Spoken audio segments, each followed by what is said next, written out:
Ever had a brilliant app idea but no idea how to code or bring it to life? What if you could just vibe your way to a working prototype?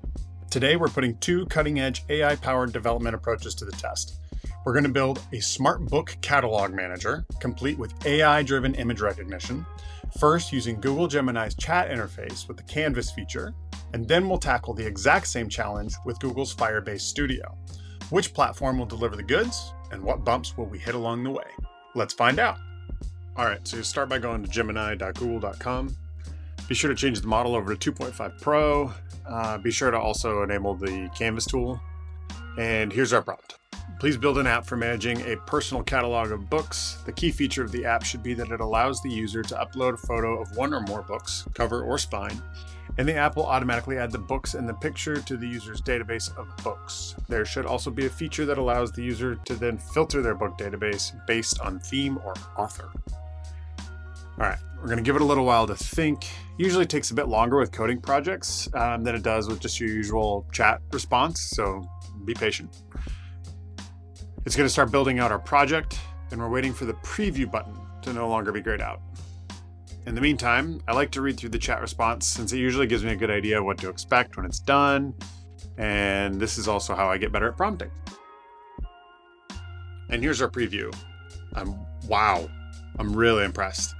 That looks great. Just in terms of it having like all the necessary components. I thought that the prompt I gave it lacked quite a bit of detail, but looks like the model figured it out. Let's test it out and see if I can add a book to my catalog. Ooh, a nice little pop-up for adding a book. And it worked. Great. All right, now let's try our signature feature to add books from a picture. I've got some pictures ready to go already, and I'm just going to upload one from my desktop.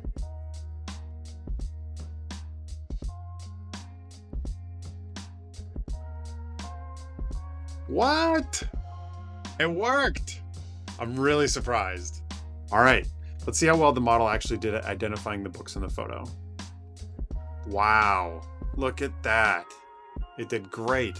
There's some funny formatting. It's definitely not perfect, and looks like all of the books have a theme of uncategorized. But man, really impressive for the first shot. And there's a nice little pop-up for editing books. Okay, so let's keep looking around. Seems like the filter button doesn't do anything. Let's try out our theme search. Since the import didn't assign any themes, we'll need to add some ourselves.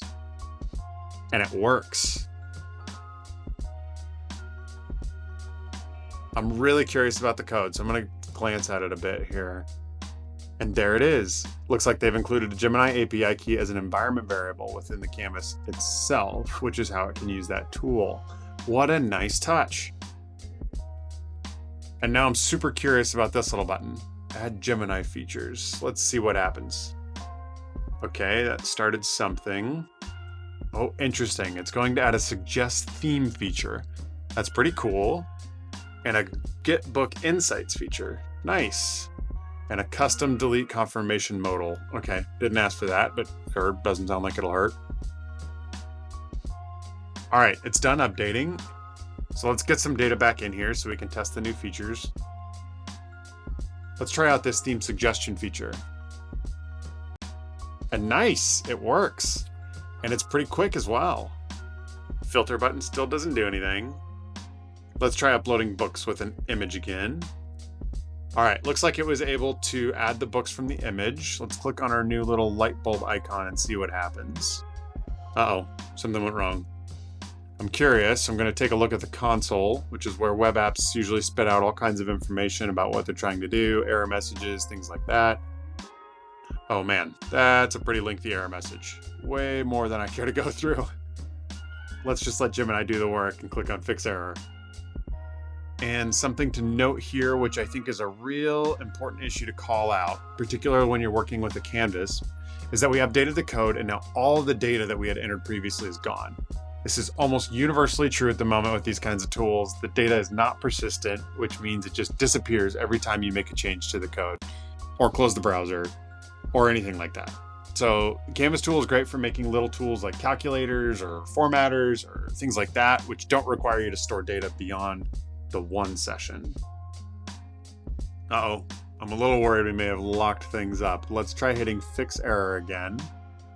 Still nothing. All right, I'm giving up. Let's just reload the page. Oh no, what's this? Oh man, what a crash. We've been blocked. I guess that's the end of this session. Okay, so after a few hours, I was able to get back into Gemini. From what I could gather, the app had a bug that caused it to just repeatedly send off API calls, which is what caused a temporary block on my account.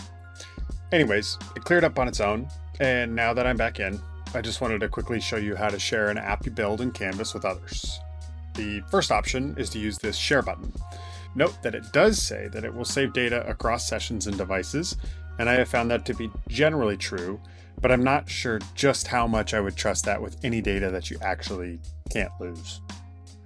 The second option is to actually copy the code, save it locally on your computer, and run it that way. But there are quite a few more steps that you would need to take in order to make that actually work, and that's beyond the scope of this video. So, as we saw, Gemini with the Canvas tool got us a surprisingly functional app off the ground pretty quickly, even if we hit that significant snag with the image recognition feature and its rather enthusiastic API calls. It's impressive how it translates conversation into code. Now, let's switch gears. We're taking the exact same prompt over to a more specialized AI-assisted development environment, Firebase Studio. Will it offer a smoother ride, a more robust foundation, or will we encounter a different set of challenges? Time for round 2. Let's find out. This time we're going to head on over to studio.firebase.google.com, and we're just going to jump right in with our prompt, which is the exact same one we used before with Gemini and the Canvas tool. And look at this, we get a nicely formatted and thought out app blueprint, which lists the features and style guidelines that it's going to use. This is really nice. It even calls out which features are going to be powered by AI, and we get some previews of the color scheme and everything. This really highlights how even the designers of these vibe coding platforms are trying to really emphasize the importance of planning. It just made such a big difference in terms of getting everything to work without tons of iteration. I know it can sometimes feel tedious, but it really is so important to a successful vibe coding workflow. I like the way everything looks, so let's go ahead and have it start cooking. A nice little button here for me to generate an API key. Google is really killing it when it comes to making it really easy to integrate a Gemini API key into vibe-coded apps. So for those that don't understand what I'm talking about with the Gemini API key and why it's necessary, let me try and explain. This is going to be comically simplified, so if you're a seasoned developer, don't at me. You can think of your app as having 2 modes of getting things done. The first mode is for doing basic things, like when we add a new book to our catalog manually, or we want to update the title of one of our books, or delete a book. These things are all done by the app itself, using code it can run either in your browser or on the server that it lives on. Then there is the second mode, which is for more complicated things that are powered by AI. Things like identifying all the books in an image, or bringing in additional information about each book automatically. In this mode, your app actually takes some piece of data, like the image you upload, and then it sends it off to another app that will do the complicated stuff, and then send the output back to your app. This is what we refer to as an API call, because your app is essentially making a call to some special service that handles a bunch of complicated stuff on its behalf. Now, since a lot of these API services are publicly available, but nonetheless they have real costs to run, these services require you to have an account to make sure you aren't abusing them. Instead of a username and password, which is how people log into an account, applications use API keys. So what we're doing when we give the app an API key is essentially giving it the ability to go out and use these services that will do the complex AI work for them. If that doesn't make any sense, that's fine. Ask your favorite AI chatbot to explain it. It'll almost certainly do a better job than I did. All right, back to it. We're running into some errors right out of the gate.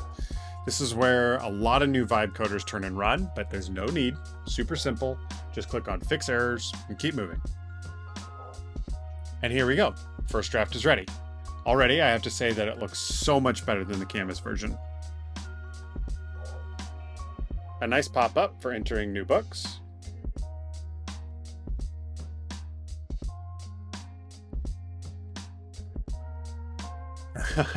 And the screen just goes blank. This happens sometimes. Just try clicking around a bit or refreshing the page, and we're back, just like that. Let's test out our key feature, uploading books from an image.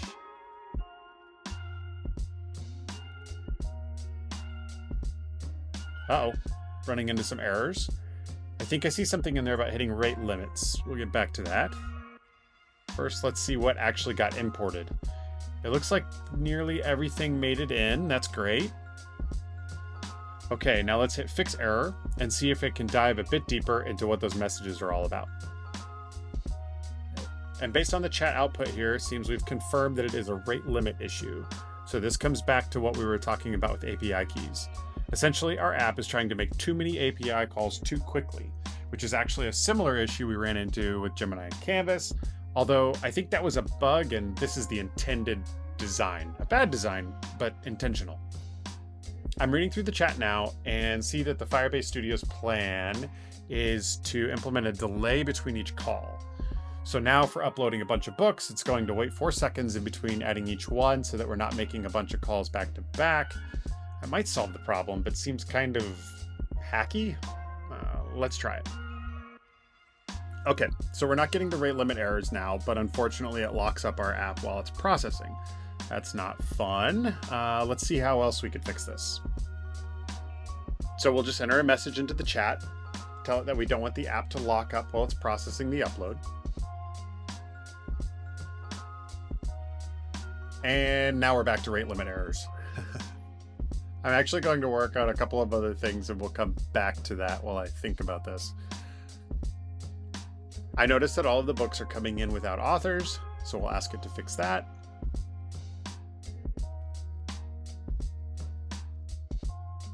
I also don't really like the image placeholders, so I'll ask it to take those out.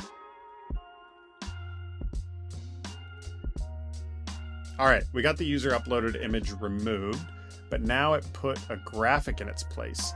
I don't want that either. So let's take that out. And I would also really like a list layout option. So we'll ask for that too. Looks much better. Not a fan of the giant delete button on every record, but that can wait. All right, now let's come back to the API rate limit issue. I've had a second to think about it, and I don't know why it needs to make separate calls for each book. So I'm just gonna tell it not to do that and see what happens. It should just need to make one call with the image, and the API should just return a list of all the books with the relevant info. Okay, seems like it understood.